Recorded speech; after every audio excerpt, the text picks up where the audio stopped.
Friends, మనం చిన్నప్పటి నుంచి మంత్రతంత్రాలకు సంబంధించిన ఎన్నో స్టోరీస్ వింటూ వస్తున్నాం. అవి మనల్ని ఎంటర్టైన్ చేయడానికి ఎంతగానో ఉపయోగపడతాయి. అయితే ఈ వీడియోలో స్టోరీ కాకుండా అఘోరాల జీవనం గురించి కొన్ని నిజాలు చెప్పబోతున్నాం. ఈ అఘోరాలు 100 నుంచి 200 సంవత్సరాల వరకు కూడా జీవించి ఉండగలరు అని అందరూ చెప్పుకుంటూ ఉంటారు. అలాగే వీళ్ళ లైఫ్ స్టైల్ కూడా ఒక సాధారణ వ్యక్తిలా కాకుండా చాలా భయానకంగా ఉంటుంది. వీళ్ళు మరణించిన మనిషి కపాలంతో భోజనం తింటారు. అలాగే నీళ్లు కూడా ఆ కపాలంలోనే తాగుతారు. అన్నిటికంటే దారుణం ఏంటంటే వీళ్ళు ఒక మృతదేహంతో శారీరక సంబంధాన్ని పెట్టుకుంటారు. అలాగే వీళ్ళు నరభక్షకులవుతారు. అంటే చనిపోయిన మనిషి యొక్క ఆహారంగా తింటారు. అఘోరాలకి శరీరంలో ఉన్న ఎముకలు పాత్రలవుతాయి. మనిషి మాంసం వీళ్ళకి భోజనమవుతుంది. కాబట్టి ఈ వీడియోలో అఘోరాలకి సంబంధించి కొన్ని విషయాలు తెలుసుకుందాం. అందుకని ఈ వీడియోని ఎక్కడా స్కిప్ చేయకుండా పూర్తిగా చూడండి. మరికెందుకు ఆలస్యం, let us start our today's episode. 17వ శతాబ్దంలో యూరోప్లో దొంగల బెడద చాలా ఎక్కువైంది. అయితే ఇక్కడ అందరికీ ఆశ్చర్యం కలిగించే విషయం ఏంటంటే ఈ దొంగతనాలు డబ్బు, బంగారం లాంటి విషయంలో జరగట్లేదు. ఆ దొంగతనాలు అనేవి మమ్మీస్ విషయంలో జరుగుతున్నాయి. ఎవరో కొందరు యూరోప్లో ఉన్న మమ్మీస్ని దొంగతనం చేస్తూ ఉన్నారు. ప్రారంభంలో అయితే ప్రజలు అంతగా పట్టించుకోలేదు. కాకపోతే రోజు రోజుకి సమస్య పెరుగుతూ ఉండటం వల్ల ఈ ఇష్యూ పెద్ద సంస్థల దృష్టిలో పడింది. చాలా రీసెర్చ్ చేసిన తర్వాత తెలిసిన విషయం ఏంటి అంటే ఈ మృతదేహాల్ని బ్లాక్ మార్కెట్లో ఎక్కువ మొత్తానికి అమ్మకానికి పెడుతున్నారు. అలా ఈ మృతదేహాల వల్ల యూరోప్లో పెద్ద బిజినెస్ జరుగుతోంది. కానీ ఇక్కడ ప్రశ్న ఏంటి అంటే కేవలం చనిపోయిన మనిషి శరీరాల్ని ఎందుకు ఇంత ఎక్కువ మొత్తంతో కొంటున్నారు? ఈ విషయం గురించి బాగా రీసెర్చ్ చేశారు.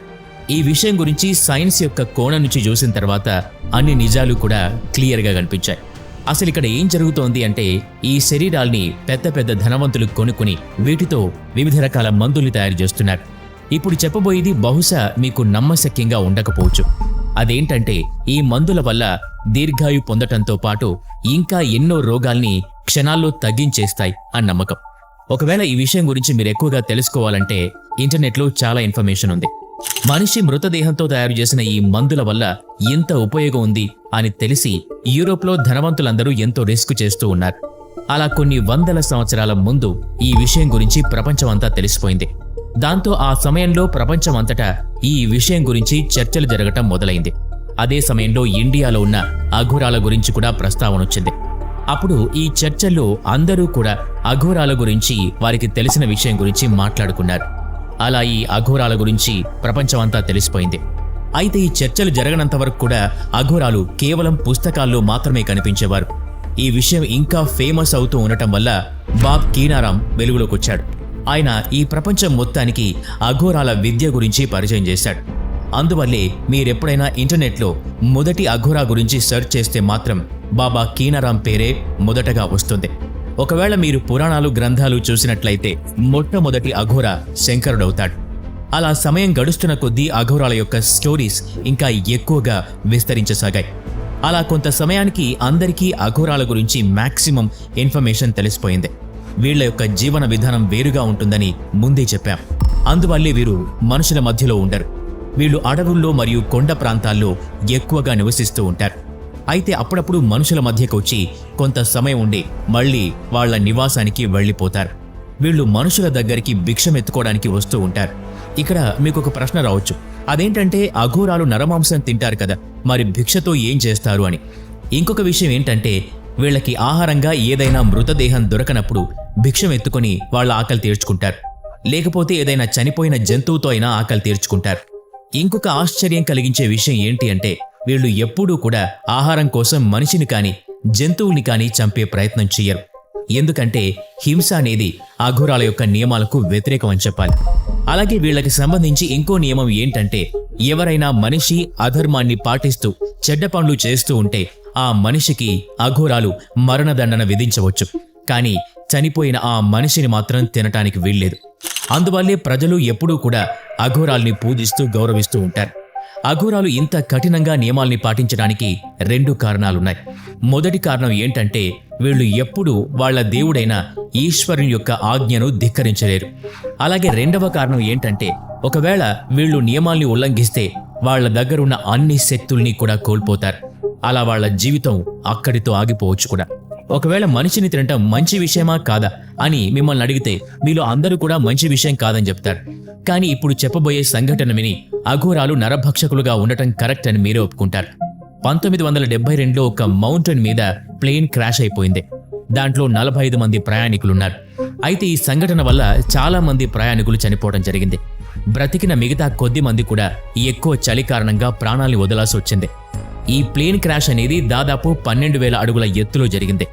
ఈ విషయం గురించి తెలిసిన వెంటనే అధికారులు ఆపరేషన్ స్టార్ట్ చేశారు. అలా 72 రోజులు జరిగిన ఈ ఆపరేషన్లో 45 మందిలో 16 మంది యొక్క ప్రాణాలు కాపాడగలిగారు. అయితే పోలీసులు బ్రతికి ఉన్న ప్యాసింజర్స్ని మీరు 72 రోజుల వరకు ఎలా జీవించగలిగారు అని అడిగారు.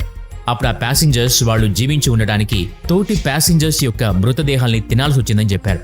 అలాగే ఆ విధంగా తప్పక చేయాల్సి వచ్చిందని, లేకపోతే మిగతా వాళ్లలాగా మేం కూడా చనిపోయి ఉండేవాళ్లమని చెప్పారు. మనిషి శరీరాన్ని లోతుగా పరిశీలిస్తే మన శరీరంలో ఎన్నో ప్రోటీన్స్ ఉన్నాయి. మనిషి స్కిన్లో దాదాపు 10,000 క్యాలరీస్ ఉంటాయి. అదే మన అస్థిపంజరంలో అయితే మినిమం 25,000 క్యాలరీస్ ఉంటాయి.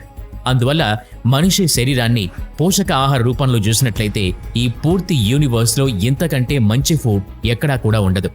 అఘోరాలు పూజలో భాగంగా ఎన్నో రోజుల వరకు ఉపవాసం ఉంటూ ఉంటారు. మనిషి ఆహారంలో ఎక్కువ పోషకాలు ఉండటం వల్ల ఎన్నో రోజుల వరకు ఆకలి కూడా వేయదు. దీనికి ఎగ్జాంపుల్ కింద ప్లేన్ క్రాష్ అయిన సంఘటనని కన్సిడర్ చేయవచ్చు. అందుకే ఈ అఘోరాలు వాళ్ల తపస్సుని సక్సెస్ఫుల్గా కంప్లీట్ చేయడానికి నరభక్షకులుగా మారాల్సి వస్తుంది. ఇంతవరకు మనం అఘోరాల గురించి ఎన్నో విషయాలు తెలుసుకున్నాం. అసలు అఘోరాలు తపస్సు ఎందుకు చేస్తారు అనే విషయం గురించి మీకు తెలుసా? అలాగే వీళ్ళు ఎలాంటి గ్రంథాలను బట్టి అన్నీ వదులుకొని అఘోరాలుగా మారుతారు? ఒకవేళ తెలియకపోతే జాగ్రత్తగా వినండి. అఘోరాల యొక్క ధార్మిక గ్రంథం పేరు సామరస్య. ఈ గ్రంథం ఎప్పుడూ అందరినీ ఒకేలా చూడాలని నేర్పిస్తుంది. అంటే ఎలాంటి భేదభావాలు లేకుండా అందరినీ ఈక్వల్గా చూడటం అనేది ఈ గ్రంథం నేర్పిస్తుంది. ఈ గ్రంథం ప్రకారం అందరూ కూడా అందరినీ సమాన దృష్టితో చూస్తే ఈ ప్రపంచంలో ఉన్న మనుషులందరి మధ్య దూరం తగ్గి చాలా సంతోషంగా ఉంటారు. దాంతో ఈ ప్రపంచంలో జరుగుతున్న ఎన్నో పాపాలు, దొంగతనాలు, బలాత్కారాలు మరియు ఇంకా ఎన్నో తప్పులు పూర్తిగా అంతమైపోతాయి. ఈ సామరస్య ధార్మిక గ్రంథాన్ని ఫాలో అవటం వల్లనే అఘోరాల దృష్టి దేనిమీదైనా సమానంగా ఉంటుంది. అందువల్లే వాళ్ళు పంచభక్ష పరమాన్నాలైనా లేదా భిక్షమెత్తుకున్న ఆహారాన్నైనా ఒకేలా ట్రీట్ చేస్తారు. అలాగే వీళ్ళు చనిపోయిన మనిషి అయినా లేదా బ్రతికున్న మనిషినైనా ఒకే దృష్టితో చూస్తారు. మరియు వీళ్ళకి చిన్న పెద్ద అనే తేడా కూడా ఉండదు. అలా వీళ్ళ కమ్యూనిటీ ఏ విషయాన్నైనా చాలా సింపుల్గా యాక్సెప్ట్ చేస్తుంది. ధార్మిక గ్రంథం ప్రకారం వీళ్ళు సెల్ఫ్ రియలైజేషన్ని నేర్చుకుంటారు. అంటే శివంని చాలా మంచిగా తెలుసుకోవటం.